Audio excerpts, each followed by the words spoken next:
Hello नमस्कार, रेवतीस किचनमध्ये तुमचं खूप खूप स्वागत आहे. तर आज आपण इथं आळूच्या वड्यांची रेसिपी पाहणार आहेत.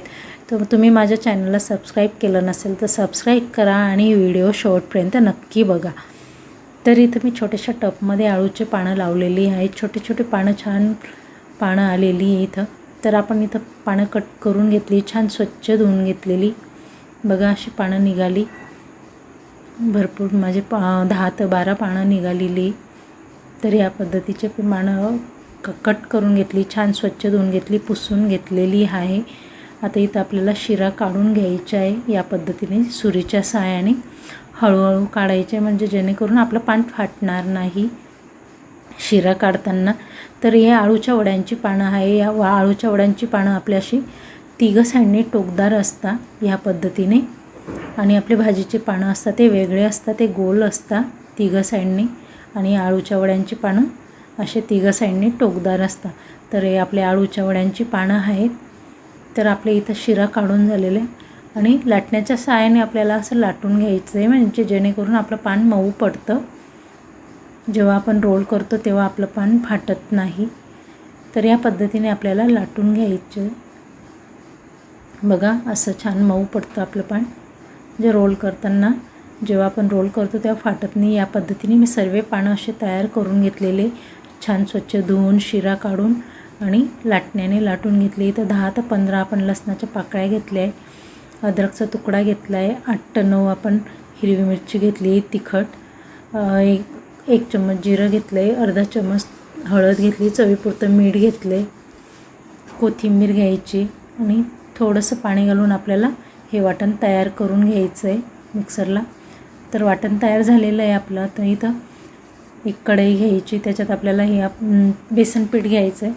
तर या पळीने मी 4 पळी मी बेसन पीठ घेतलेलं आहे. तर तुम्ही तांदळाचं पीठही घेऊ शकता थोडंसं. तर आपल्याला हे जे आपलं वाटण आहे ते टाकून द्यायचं आहे. चिंचेचा कोळ टाकायचा आहे, 1 चम्मच आपल्याला तीळ घालायचं आहे, अर्धा चम्मच धना पावडर घेतली, थोडीशी हळद घालायची. आपण वाटणामध्ये पण हळद घातलेली आहे. तर इथं थोडी लाल चटणी घ्यायची, घरगुती लाल चटणी ही. तर लाल चटणी घ्यायची. 1 चम्मच गोडा मसाला घेतला आहे. तर तो चम्मच लहान आहे, तर तेवढा चम्मच आपल्याला गोडा मसाला घ्यायचा आहे. कोथिंबीर घालायची, छान मिक्स करून घ्यायचं आहे या पद्धतीने. तर थोडं थोडं पाणी घालून आपल्याला असं घट्टसर आपल्याला बॅटर तयार करून घ्यायचं. खूप पातळ नाही करायचं, खूप घट्टही नाही. तर या पद्धतीने आपल्याला बॅटर तयार करून घ्यायचं आहे. आपण वाटणामध्ये मीठ घातलं आहे म्हणून आपण इथं मीठ घातलं नाही. तर या पद्धतीने आपल्याला आता असे पानं लावून घ्यायचे, सर्व पानं. आता असं उलटे दिशेने आपल्याला त्या साईडने पान ठेवायचं आहे. सेम आपल्याला असं या पद्धतीने पान लावून घ्यायचं आहे. तर तुम्हाला किती 3, 4, 5 कशी पानं लावायची तशी तुम्ही त्या पद्धतीने तुम्ही लावू शकता. तर इथं मी 3 पानांचा रोल करते. तर आपण इथं 3 पान घेतले. या पद्धतीने या साईडने फोल्ड करून घ्यायचं, पीठ लावायचं, परत फोल्ड करायचं, पीठ लावायचं, परत या साईडने फोल्ड करायचं, पीठ लावायचं. आणि खाज येऊ नये म्हणून आपल्याला चिंचेचा कोळ घालावा लागतो. तुम्ही गूळही घालू शकता. तर आपण इथं चिंचेचा कोळ घातला आहे म्हणजे जेणेकरून खाज येत नाही. तर आपला इथं छान असा रोल तयार झालेला आहे. तर तसाच सेम आपल्याला दुसरा रोल पण तयार करून घ्यायचा आहे. या पद्धतीने 3-3 पानांचा आपण रोल तयार केलेला आहे. तर तुम्ही 4-5 अशी घेऊ शकता.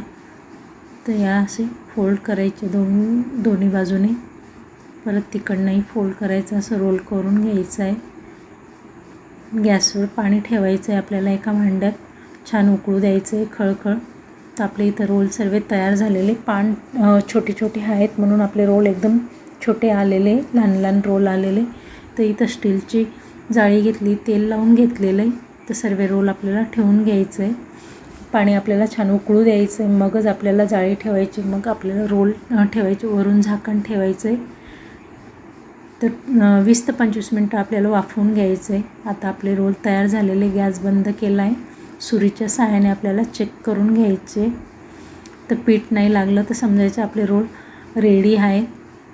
जर पीठ लागलं सुरीला तर कच्चे आहेत असं समजायचं. परत आपण 1 मिनटं आपण वाफवू शकता. तर या पद्धतीचे आपले रोल सर्व तयार आहेत आणि आता आपल्याला असे कट करून घ्यायचे गोल आकारात. आता आपले सर्व कट करून झालेले. इथं गॅसवर कढई ठेवली, तेल टाकलं आहे, थोडंसं तेल टाकलं आहे मी. या पद्धतीने आपल्याला सर्व वड्या, आता वड्या कट करून वड्या या पद्धतीने आपल्याला तळून घ्यायच्या आहे. तर तुम्ही शॅलो फ्राय पण करू शकता. तर मी तर डीप फ्राय करते. तर या पद्धतीने आपल्याला फ्राय करून घ्यायचे. आपल्या वड्या सर्व फ्राय झालेल्या आहे. अशा गोल्डन ब्राऊन कलरच्या आपल्याला फ्राय करून घ्यायच्या आहे. आजची रेसिपी, वड्यांची रेसिपी आवडल्यास लाईक, शेअर, सबस्क्राईब करा.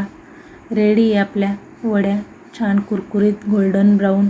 वरून थोडंसं तीळ घालायचं आहे. भेटूया अशाच नवनवीन पुढच्या रेसिपीत. तोपर्यंत बाय. थँक्यू. धन्यवाद.